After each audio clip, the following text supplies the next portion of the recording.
Yeah, and I feel like one of the bigger topics that I see online when it comes to shipper sales that people go back and forth about is kind of an approach when you're doing sales outreach of quantity versus quality. And should you just be dialing down a spreadsheet with, all the phone numbers or, in the CRM with just a bunch of phone numbers, or should you be focusing more on quality?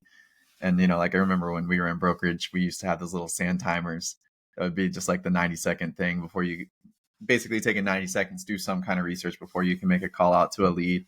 Um, you're selling freight tech now, you've been in brokerage. Like, what's kind of your take on the whole quality versus quantity conversation? Yeah, I think it's important because a lot of the brokerage giants have kind of had this school of thought for a while, and rightfully so. They've built really large businesses off of it. The TQLs of the world.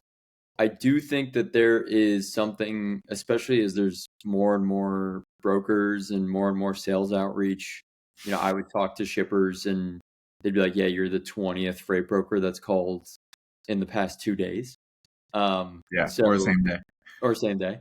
So you have to put yourself in their shoes, and if you're just calling up and saying, "Hi, my name's John and I want to move your freight," well, they had that phone call 20 times today already. So how are you going to differentiate yourself as far as just not firing through a call list, but coming with a lot of contextual evidence of, number one, I'm experienced in X and Y commodity in X and Y region with X and Y equipment type.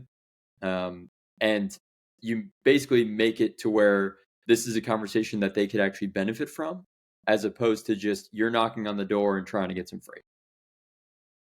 Yeah, no, I mean, I agree. I lean easily more on the quality side. Because I think when it comes to quality, like it just doesn't take that much time to do the research and just dialing down a list. Like I feel bad as a salesperson when I'm calling somebody and I have no idea who they are and what they do, right? Because where in the world do you take that conversation of, and if you're just going to the point of wanting to see if you had any freight and any quotes for me to, get you, then to me, I think like it just puts you at a disadvantage because like we've talked before, that just makes you a number in an email or a number on a spreadsheet, but you're not actually able to provide any value to them like within their logistics, supply chain, transportation space. So I lean on the quality because I mean it doesn't take much time. You can literally use one of those little timers to jump to the website, click products, click commodity, like whatever it is, and you can see the stuff and you can read the name and the label and like use that contextually. Like that's a little bit of research can just go a long way. And in a world of like for brokerage where you can have an account that does 5 figures in profit a month, and if you just need 3 to 5 of those, why would you not try to give yourself the best rate of conversion to try to actually connect with those people? Like to me, it just doesn't make the most sense. It's actually kind of backwards when you're thinking, oh, I'm crushing 100 calls. But then at that point, you're kind of just like the baseball player that bats, really low, like below 100 versus the, whatever. I guess that's the way that I look at it. So yeah, it's an interesting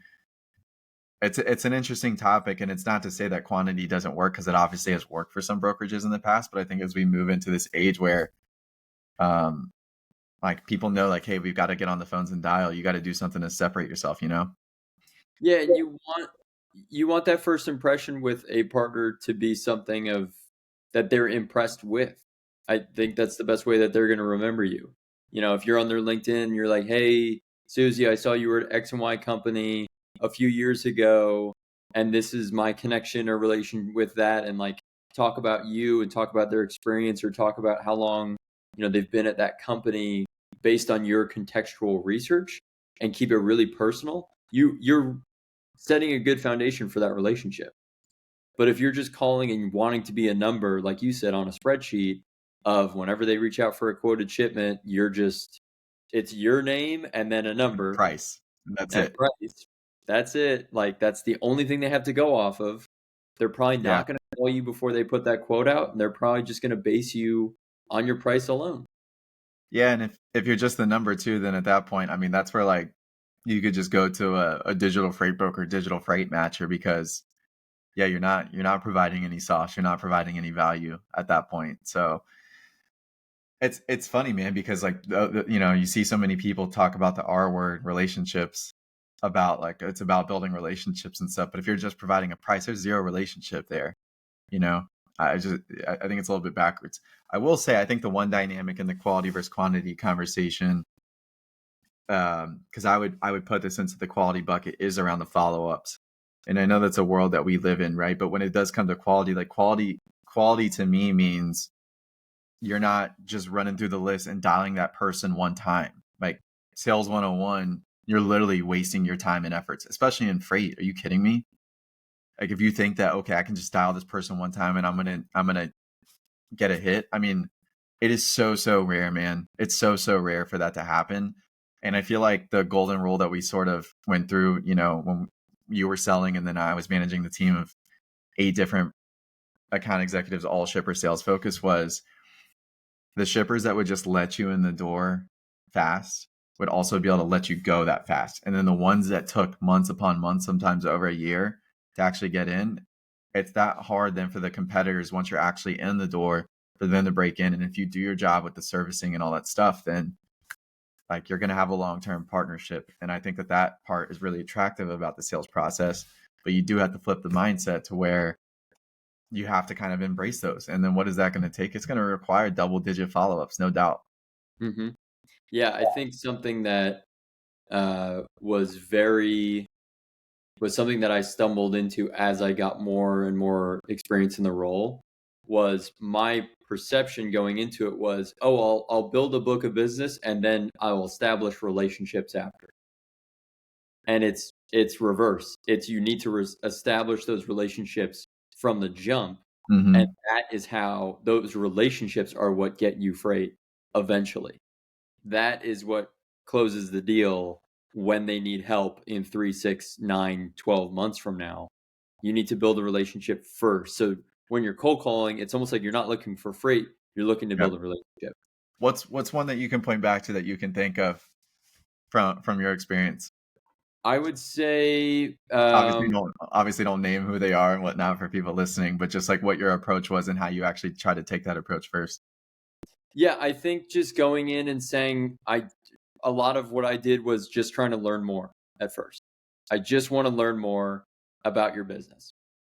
I'm experienced and my team is experienced in what you do as a general thing, as far as, the equipment type or the region. But as far as what you do on a day-to-day basis and what freight you ship and what challenges you're having, I want to learn about that. I'm not coming in to like grab the freight and the Hmm. quote that you have tomorrow. I want to learn so that if there is a challenge that you're coming up with frequently, that I'm really well suited to just jump in and have that pain fixed for you because I already know about it. So you want to kind of flush out, if I were to be working with you over these next few months, what would I learn? And let me learn that first before we even move a load. And I Hmm. think if you come in like hands up, like I don't want to move your freight, I just want to learn and I want to build this relationship first. I think the right people will listen to that and give you a chance at least having a few conversations over the next few months. I love that. To me, because being listed as a founder and just getting so much sales outreach over email and LinkedIn, there's so many people that just never take the time to understand our situation before they try to pitch something. Like they just pitch and they just try to ask questions. And I'll give them feedback if they ask for feedback. I did to this dude the other day, but I think it's Jeremy Miner that is the one that talks about it. But like before you try to ask for a sale, it's figure out if there's even a sale to be made, you know?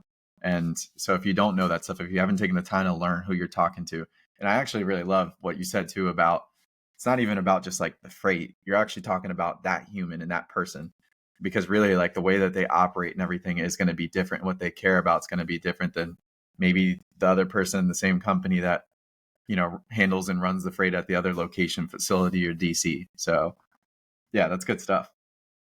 Yeah, and people have different priorities. Some people want to get home to their kids. That's their main priority, so they don't want the truck to be late.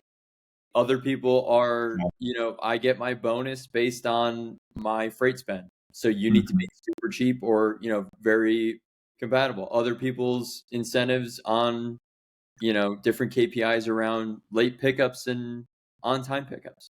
You don't know what their priorities are. They could ship the exact same freight. You ship oranges all day long. They could ship oranges and be like, oh, I ship oranges. That's great. But if you don't know their priorities, which are completely individual, Yeah. then it's going to be hard for you to connect with them as a freight provider. So true. And we hear and feel this all day in freight tech too. Everybody's priorities for what they want in the CRM are different, and their sales process and approach and outreach and all that stuff is different. And if we don't understand that, then like we don't know what to show them. So we have to understand that. Absolutely.